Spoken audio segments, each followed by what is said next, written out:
ऐसे तो गांधी जी मात्र 12 महीने 1 साल के लिए अफ्रीका गए थे, लेकिन किस्मत को कुछ और मंजूर था। पीटर्सबर्ग नाम याद ही होगा, यहाँ पर अफ्रीका के एक रेलवे स्टेशन में गांधी जी को धक्के मार के बाहर निकाला जाता है, ये जो इनकथिया सिस्टम पर बेस्ड था, और यहाँ पर गांधी जी को जीत हासिल हुई। फिर गांधी जी अहमदाबाद मिल की तरफ बढ़ते हैं, जहां पर बोनस के लिए लड़ाई थी, और वहां पे भी 35% का बोनस दिला करके गांधी जी इस भी आंदोलन को जीत जाते हैं। खेड़ा सत्याग्रह उसके बाद होता है। खेड़ा गुजरात का ही एक जगह, जहां तुम्हें देखने को मिलेगा कि फसल अच्छे से नहीं बन पाया है, लोग कर नहीं दे पा रहे हैं, इसके लड़ाई में भी गांधी जी किसान वर्ग का साथ देते हैं और गांधी जी वहां भी जीत जाते हैं।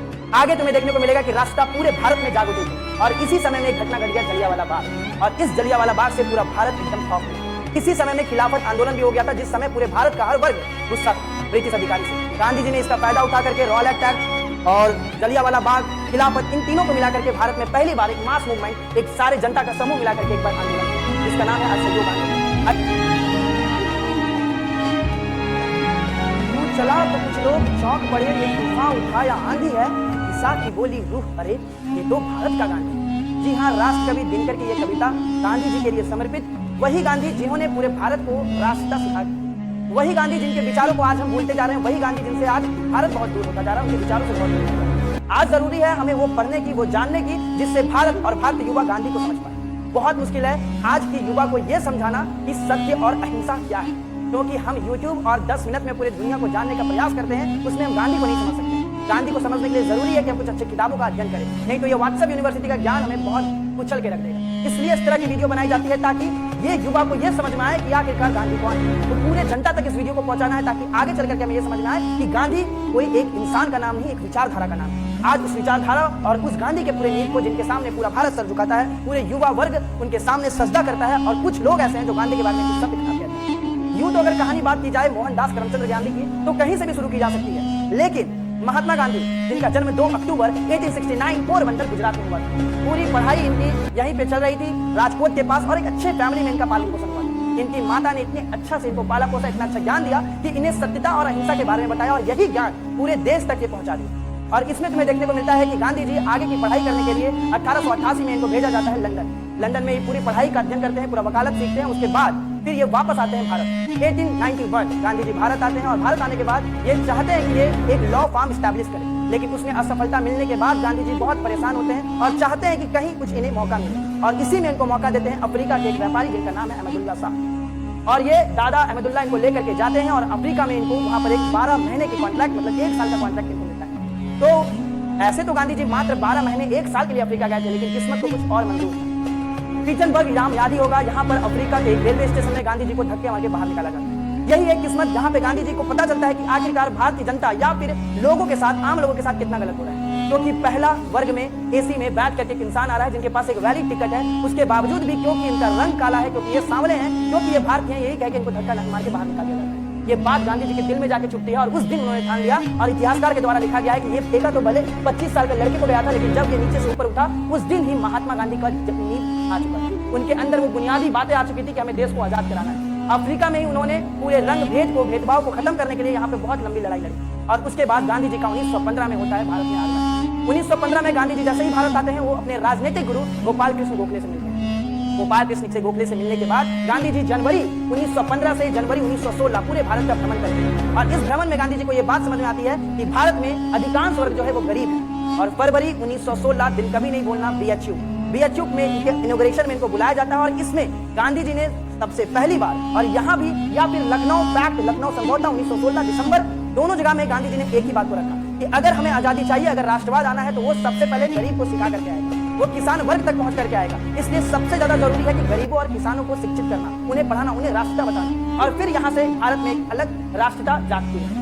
और तुम्हें नजर आएगा कि गांधी जी इसके बाद यहीं पे मिलते हैं राजकुमार शुक्ल से, और उसके बाद वो जाते हैं चंपारण। गांधी जी इसी बिहार की भूमि में सबसे पहला आंदोलन करते हैं, जो इनकथिया सिस्टम पर बेस्ड था, और यहाँ पर गांधी जी को जीत हासिल होती है। फिर गांधी जी अहमदाबाद मिल की तरफ बढ़ते हैं, जहां पर बोनस के लिए लड़ाई थी, और वहां पे भी 35% का बोनस दिला करके गांधी जी इस भी आंदोलन को जीत जाते हैं। खेड़ा सत्याग्रह उसके बाद होता है। खेड़ा गुजरात का ही एक जगह, जहां तुम्हें देखने को मिलेगा कि फसल अच्छे से नहीं बन पाया है, लोग कर नहीं दे पा रहे हैं, इसके लड़ाई में भी गांधी जी किसान वर्ग का साथ देते हैं, और गांधी जी वहां भी जीत जाते हैं। आगे तुम्हें देखने को मिलेगा कि राष्ट्र पूरे भारत में जाग उठी थी, और इसी समय में एक घटना घट गया, जलियांवाला बाग, और इस जलियांवाला बाग से पूरा भारत एकदम खौफ में। इसी समय में खिलाफत आंदोलन भी हो गया था, जिस समय पूरे भारत का हर वर्ग गुस्सा था ब्रिटिश अधिकारी से। गांधी जी ने इसका फायदा उठा करके रॉयल एक्ट और जलियांवाला बाग, खिलाफत, इन तीनों को मिलाकर के भारत में पहली बार एक मास मूवमेंट, एक सारे जनता का समूह मिलाकर के एक बार आंदोलन किया, जिसका नाम है असहयोग आंदोलन। असहयोग आंदोलन में माना जाता है कि हर वर्ग, हर तबका भाग लिया हुआ था और गांधी जी ने इस आंदोलन को मानो तो जीत ही लिया था, लेकिन फिर से किस्मत को कुछ और मंजूर और 1922 फरवरी 1922 चौरा-चौरी हत्याकांड।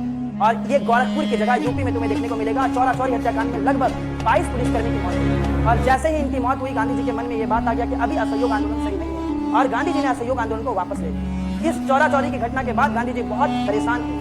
1922 में गांधी जी को जेल हुई और ब्रूमफील्ड ने इनको यह भी कहा कि आपको 6 साल की सजा सुनाई जा रही है, लेकिन जज होने के नाते भी ब्रूमफील्ड खड़े होकर के ये बात कहे थे कि अगर आपकी सजा अगर कम हो जाती है, सबसे ज्यादा प्रश्न हम होंगे। तो सोचो कि अंग्रेजी अधिकारी भी गांधी जी के सामने सर झुकाते थे, अंग्रेजी अधिकारी सब भी गांधी जी से खौफ खाते थे। और फिर गांधी जी जेल से 1924 में निकले और वो पूरे समाज को सुधारने का काम। गांधी जी बोले कि जितना हम राजनीतिक है, जितना हम पॉलिटिशियन है, उतना हम सोशल रिफॉर्मर, उतना हम समाज सुधारक भी। गांधी जी हर भारत के कोने कोने में जाकर के ये बात समझाएं कि हमें कभी भी असमानता नहीं करनी है, अनटचेबिलिटी नहीं करनी। गांधी जी ये बात सब लोगों तक पहुंचाना शुरू किया। पूरी भारत की जनता गांधी को स्वीकार कर ली एक राजनेता के रूप में, एक समाज सुधारक के रूप में। गांधी सिर्फ एक नाम नहीं, गांधी एक विचारधारा है जो आज की युवा पीढ़ी भूलते जा रही है और भूले भी क्यों ना, क्योंकि वो आज के समय में मात्र 30 सेकंड के रील्स में आती है। गांधी को समझने के लिए तुम्हें किताबों का अध्ययन करना पड़ेगा, तुम्हें जानना पड़ेगा सच्चाई क्या है। फिर तुम्हें नजर आएगा कि गांधी जी 1930 में निकलते हैं दांडी लेकर के। दांडी मार्च तुम्हें देखने को मिलेगा जहां नमक के ऊपर सरकार कर लगा रही थी और एक अधिकार बना करके रखी हुई थी। गांधी जी बोले ये सबका अधिकार है और इसके लिए गांधी जी ने एक दांडी मार्च निकाल दिया। माना जाता है 390 किलोमीटर का ये जो दांडी मार्च निकालते हैं, बहुत सारे सहयोगी ने भाग लिया। तो रोशनी नायडू ने यह भी कह दिया था कि गांधी आप भले मेरे साथ नहीं है, लेकिन आपकी आत्मा आज भी यहाँ पर है। आप अगर यहाँ पर नहीं है, लेकिन फिर भी हम आपके सामने हमेशा सर झुकाते हैं, आपके कारण ही रास्ता आ पाई है। तो इतने बड़े बड़े लोग ने भी गांधी जी के बात को रखा, लेकिन दांडी मार्च के बाद गांधी जी को जेल और इस जेल जाने के बाद गांधी जी फिर भी नहीं रुके। अब पहला जो गोलमेज सम्मेलन हुआ उसमें गांधी जी भाग लिए। पहला गोलमेज सम्मेलन मानो कि असफल हो। बहुत सारे इतिहासकार कहते हैं कि मानो कि पहला गोलमेज सम्मेलन ऐसा हो जैसे कि रामायण में राम ही नाम, क्योंकि कांग्रेस और गांधी नहीं थे, इस कारण से पहला गोलमेज सम्मेलन सफल नहीं हुआ। गांधी इरविन पैक्ट हुआ, उसके बाद दूसरा गोलमेज सम्मेलन हुआ जहां गांधी जी ने दूसरे गोलमेज सम्मेलन में भाग लिया और उसके बाद तुम्हें देखने को मिलता है तीसरे गोलमेज सम्मेलन तक आते आते कॉमनवेल्थ अवार्ड आ चुका और यहाँ पर अंबेडकर जी के द्वारा एक पृथक निर्वाचन सेपरेट इलेक्टोरेट की मांग रख दी गई थी दलितों के। गांधी जी ने वो भी किया, अंबेडकर जी से बात हुई और यहाँ पे पूना समझौता हुआ, पूना पैक्ट। 1932 के पूना पैक्ट सोचो उस समय के लिए बहुत छोटा बात था, लेकिन आज के भारत में हम सब अगर एक हो पाए, अगर सब एक साथ एक गुलदस्ते के समान करें तो ये बस पूना पैक्ट पूरा होगा। अंबेडकर जी को यहाँ 71 सीट मिला था। गांधी जी ने यह कहा कि हम आपको 148 सीट देंगे, लेकिन पृथक निर्वाचन नहीं होगा, भारत के सब समूह एक साथ रहेंगे ताकि आने वाले समय में कोई किसी का जात ना पूछे, सबको एक साथ होकर करा। गांधी जी का एकदम से शुरू से उद्देश्य यही था कि एकता का भारत बने जहाँ भारत के हर समुदाय साथ में बैठे और आज भी वही भारत देखने को मिलता है कि लोग आपस में लड़ने क्योंकि हम गांधी के विचारधारा से हट गए। इसलिए जरूरी है कि इस वीडियो को बार बार पढ़ो, बार बार जानो ताकि फिर से ये एकता हम स्थापित करें। तुम्हें नजर आएगा कि आगे चल करके गांधी जी जब देख लिए कि कोई समझौता नहीं हो रहा है, अंग्रेज हमें पूर्ण स्वराज नहीं दे रहे हैं, उसके बाद गांधी जी के द्वारा 1942 में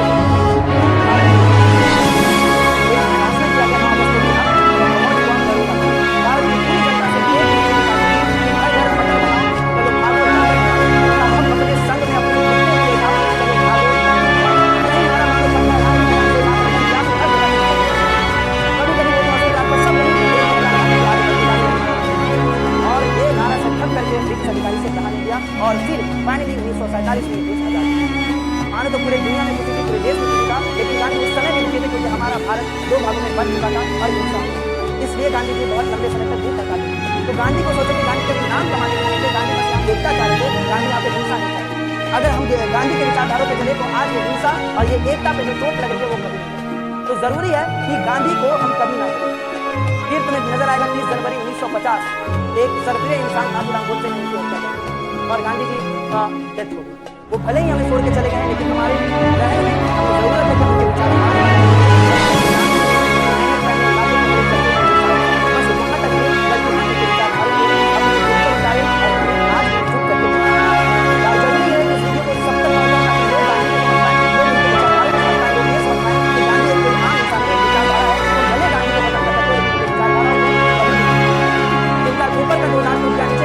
लेकिन फिर भी उन्होंने मसूलों से ये जो हमारे हाथ में जंजीर लगी थी उनको काटने का काम किया। ये थे हमारे गांधी। गांधी को जानने की जरूरत है, गांधी को पढ़ने की जरूरत है। गांधी को ऐसे वीडियो से ही तुम समझ सकते हो। 30 सेकंड या व्हाट्सएप यूनिवर्सिटी से तुम गांधी को नहीं समझ सकते हो। इतनी ही बात के साथ हम यहाँ पर समाप्त करते हैं, लेकिन हम चाहते हैं कि ऐसे 10 मिनट वीडियो को तुम हमेशा देखो। Thank you, bye bye.